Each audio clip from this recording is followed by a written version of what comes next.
Everyone except the speakers should now mute themselves so we don't have any background noise.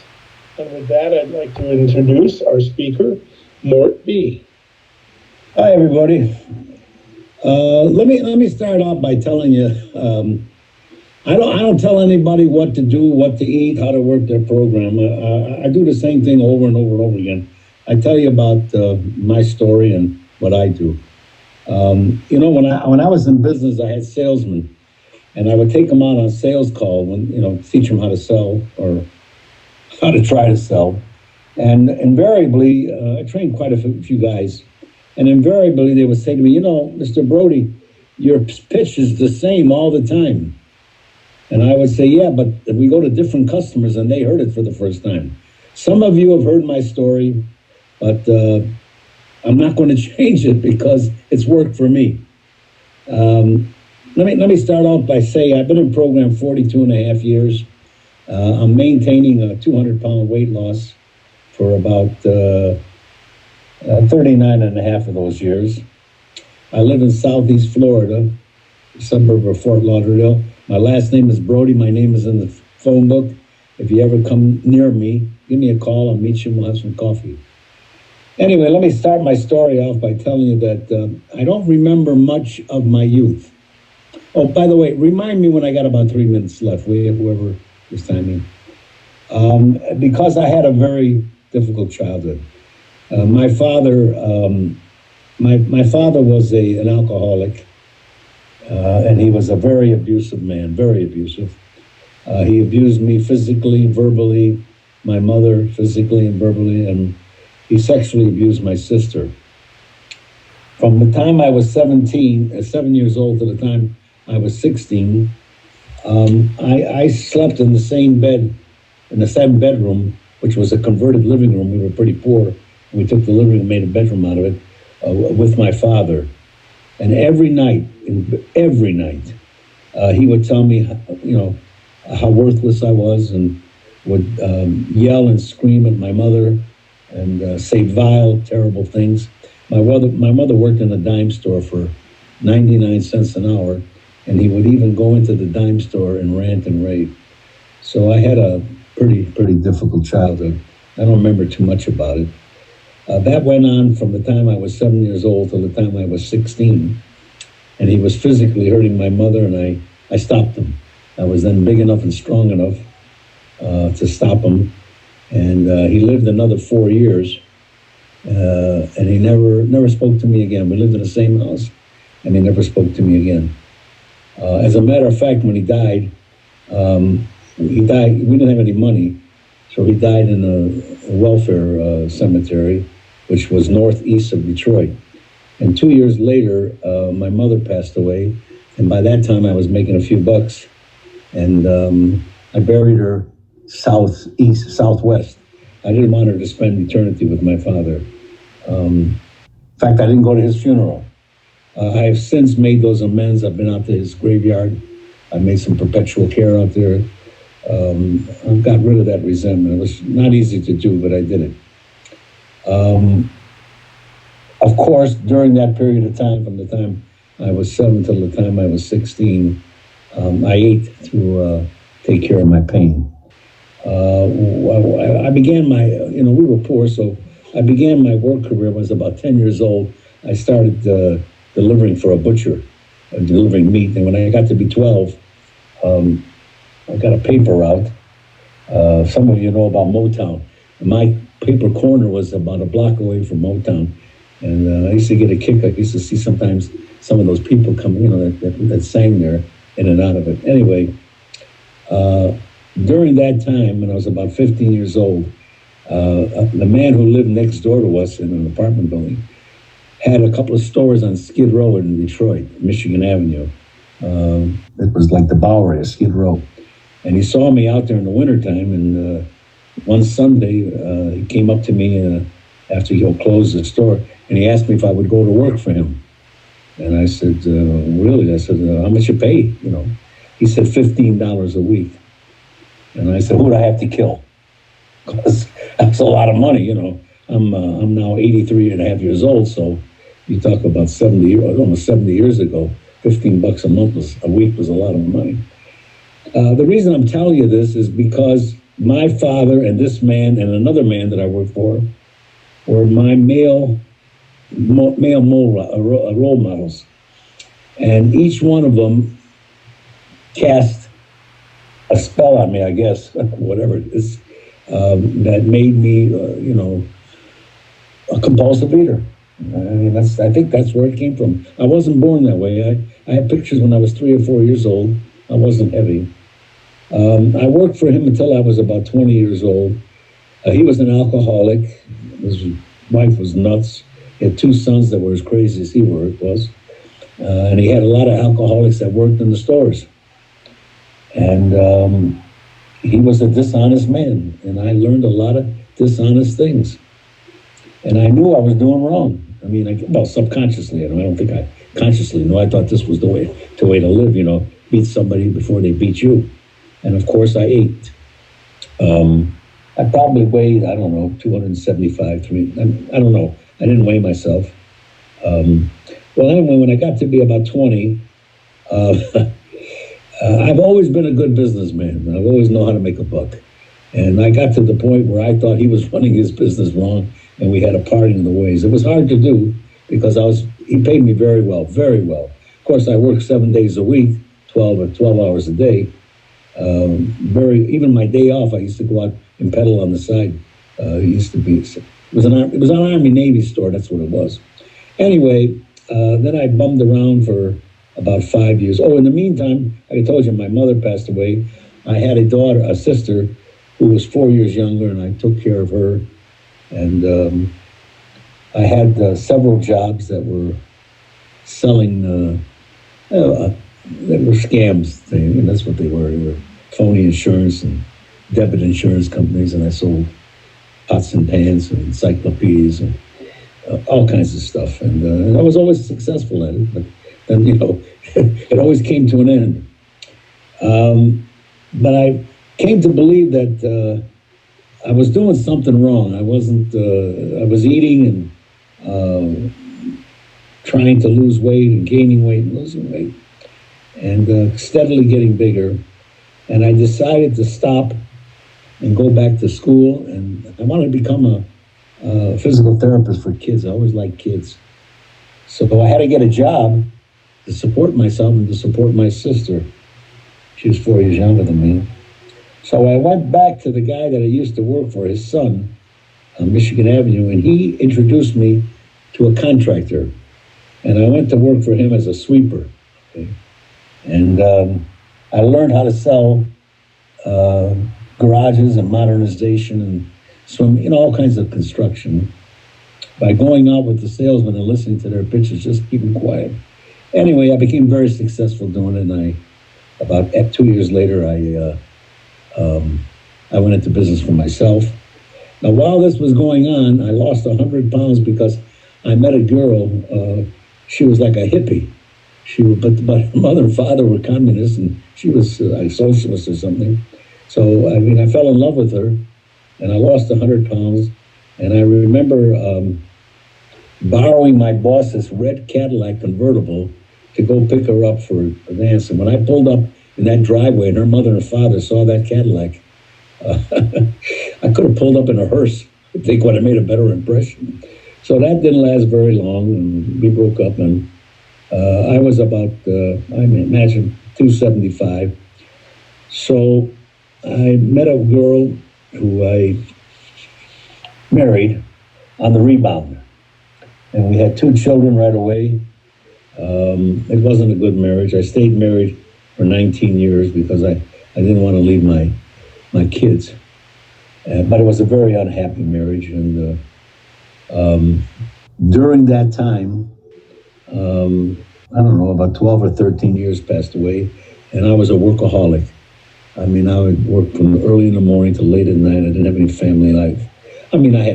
We had friends, mutual friends, and I would give big parties and stuff, but nothing, no spiritual friends. And of course, I ballooned up. At my highest, on my 40th birthday, I had a friend, a buddy was in the food packing business, meatpacking business, and he had I guess a cattle scale. I forget what it was, but it was a big scale. And I got on that, and that was on my 40th birthday, and I weighed 386 pounds. I never even heard of OA, and but I did hear of a lot of other things. I almost died twice trying to lose weight during this period of time between 27 and 41 when I came into the program.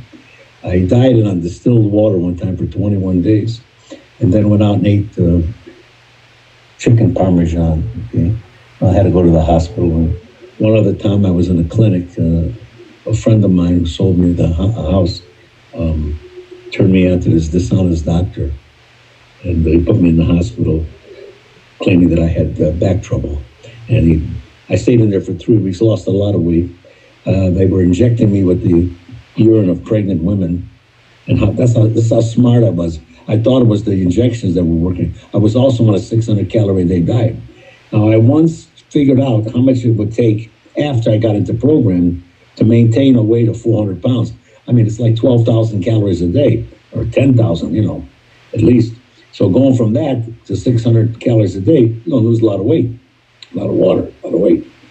Anyway, besides that, I don't think there is one modem or one diet program that I didn't try, including everyone that was in, we used to have a magazine called Confidential.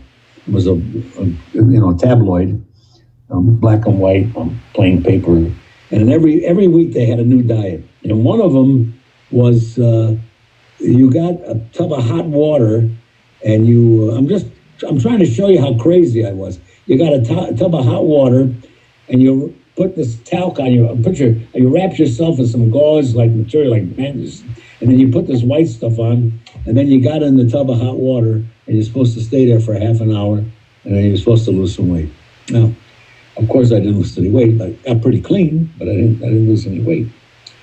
Well, that went on and off and on, and gaining. I lost between the time I was, 27 and the time I came into the program, I don't know how much weight. I lost 100 pounds twice and gained it back, gained more.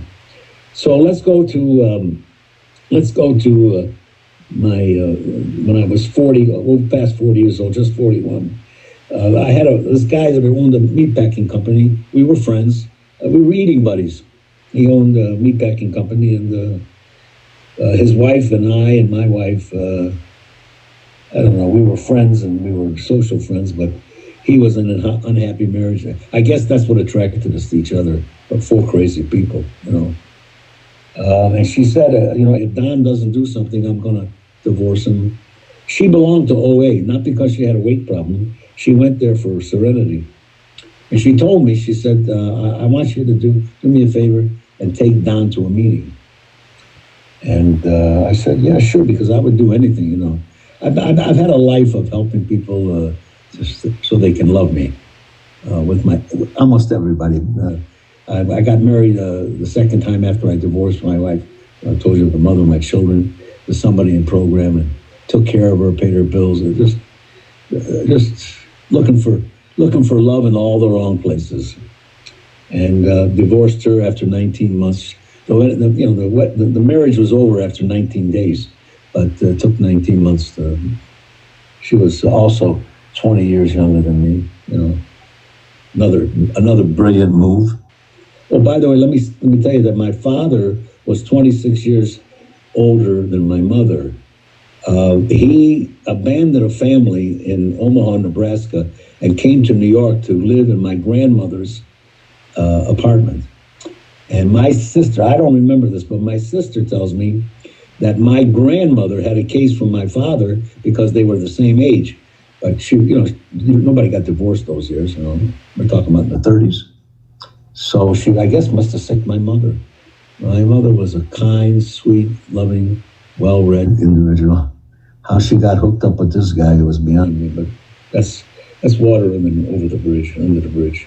Anyway, so I said, yeah, Bonnie, I'll take him to a meeting and let me find out what problem. So I found out about it, and I went to my first meeting with him.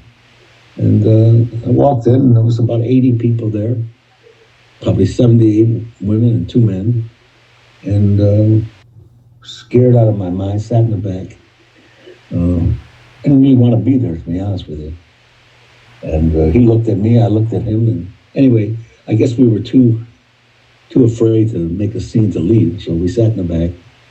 And when the meeting was over, I don't remember if I even remember anything. But when the meeting was over, a guy walked up to me and started to talk to me, shook my hand, and he was in the refrigerator business. Let me explain that to you. You go into somebody's house and you sell them a freezer. The freezer was worth about $300, and you fill it with $300 worth of food, and they charge the people $2,200 plus 18% interest. Well, I really could relate to this guy because this guy was a thief, and I was a thief in my business. You know, I learned from the guy that I worked for 2.5 years. I learned how to be a thief because he was the thief. So the three main characters, male characters in my life, one was an abusive alcoholic. The second one was also an alcoholic on Skid Row, and I saw a lot of strange things, a lot of violent things in my childhood from the time I was 15 till the time I was 20 on Skid Row. So I thought, you know, what do I know? I thought that was normal. That was, you know, we used to have golf clubs, irons in each part of into the store, and you know, literally to whack somebody if they caught them stealing. And that's the environment. And now, you know, so when I met this guy, he was right down my alley, another thief. And he said, I'd like to sponsor you. I said, what do I got to do? He said, you got to call me 7:15 every morning and tell me what you ate. So listen, I'm not kidding. I mean, I'm kind of blithe about this, but you know, I really wanted to lose some weight because I was, you know, I knew I was crazy, you know. Well, I don't know if I knew, but I wanted to see if this would work. So I said, what the hell? I'll give it a shot, because I gave everything a shot. Everything. I mean, you know, I must have been on 25 different diets, bought diet pills from doctors that weighed 450, 500 pounds, bought them on the side, did a lot of stuff. So I said, well, let me give it a shot. So I called him the next morning at 7:15. I told him what I'm going to eat, and I lied to him. What do you have, 3 minutes left? Okay, I lied to him for about, I don't know, 2 years. Anyway, what happened is that irrespective of the fact that I lied to him, I ate less and I lost a lot of weight. I lost about 200 pounds in about 2 years. And then I started gaining weight again. And because, you know, the pink cloud was over. And I hit a bottom. I didn't hit a bottom before I came in. I hit a bottom in program. And at that particular time, I thought about killing myself. And I picked up the big book and I read the big book. And at the same time, a man from California who used to give a lot of seminars and lectures and weekends came to town. And I learned about the big book and I learned about the program from him. And here's what I do, how it evolved. Before I get out of bed in the morning, I have a couple of prayers that I say. Then I get out, I get my coffee, and I go into my den, and I have signs all over my den, you know, one day at a time, because I got to be remembered every day because, you know, from where I come from. I read 3 pieces of literature. I do a 10th and 11th step with a letter to God. I used to start a lot of meetings. Haven't done that since the pandemic, but I have started a lot of meetings, and I like to share meetings. I'm willing to help anybody, and I've been married to this lady for 29 glorious, happy years. I got a great wife now, just the sanest person I ever met. And I'm a pretty big guy, not afraid to put me in my place when I start with the bullshit, you know, but she's from the Ukraine and smart, tough, beautiful. So I got a great life. My relationship with my kids is not that great. And with my sister, and I work on it, but it is what it is. I've lost some friends, and I'm getting old, so I'm losing friends. And I get down sometimes when I think about my age and, you know, coming around third heading home. But I don't overeat over it. Now, I did have a little issue in the pandemic because I work out pretty heavy, so my food plan is a little bit different I eat quite a few calories, but I work it off, okay? But they closed the gym where I live. And Or I you got 30 seconds. Okay, anyway, I'm going to wrap it up by telling you, since September 8th, I'm back in my program. My wife and I worked out a new food plan. In fact, we just adjusted it again yesterday. I'm on the road. I'm grateful to God, to you guys, and to this program. And I'm going to be in it for the rest of my life. And I hope I live a little bit longer. God bless you, and thank you all.